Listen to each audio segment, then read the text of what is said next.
Hello everyone, I am Pranav Mahajan and welcome to our presentation on phase synchronization in a thalamocortical neural mass model. This work was done by me, Advait Rane, Swapna Sashi and Dr. Basavatta Sen Bhattacharya at BITS Pilani University, Goa campus.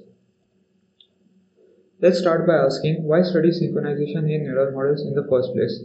Our motivation is to understand entrainment in our visual pathway, which we believe is the mechanism of steady-state visually evoked potentials that we observe in human EEG corresponding to periodically flickering stimuli. This work is also a step towards understanding the causal relations in the thalamocortical model.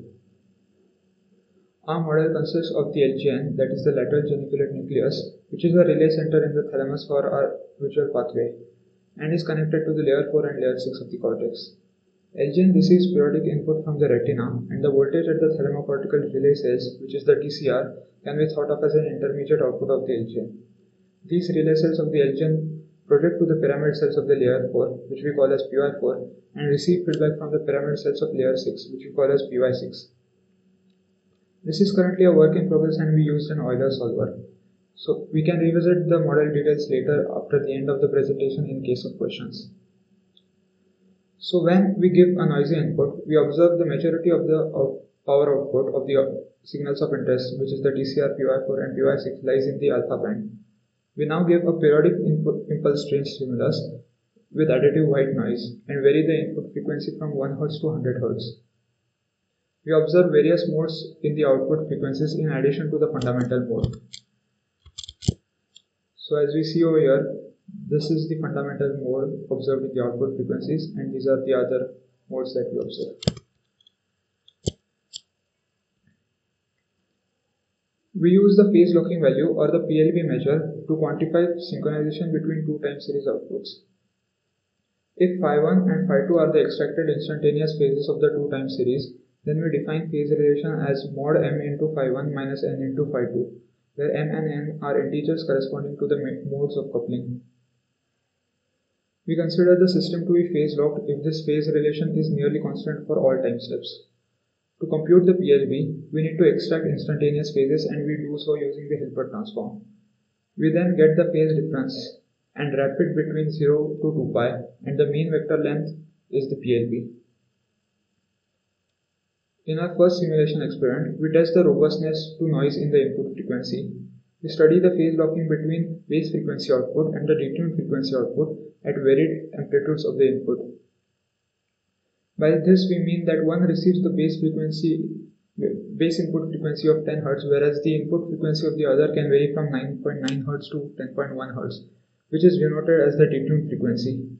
We observe that the detuned output stays phase locked with the base output for smaller time windows of 2 seconds, whereas in cases of longer durations of applied detuning, the output prefers to be phase locked with the detuned input rather than the base output. In our second simulation experiment, we quantify the synchronization between TCR, PY4 and PY6 for varied input frequency and varied amplitude. We observe an Arnold-like pattern of the 1:1 fundamental mode of synchronization, suggesting that some frequencies are preferred over others when it comes to synchronization between the internal components of the model, as seen over here.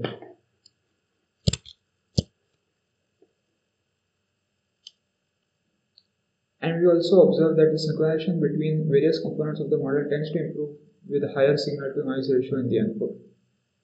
We also validate it by plotting the development of the phase differences over time.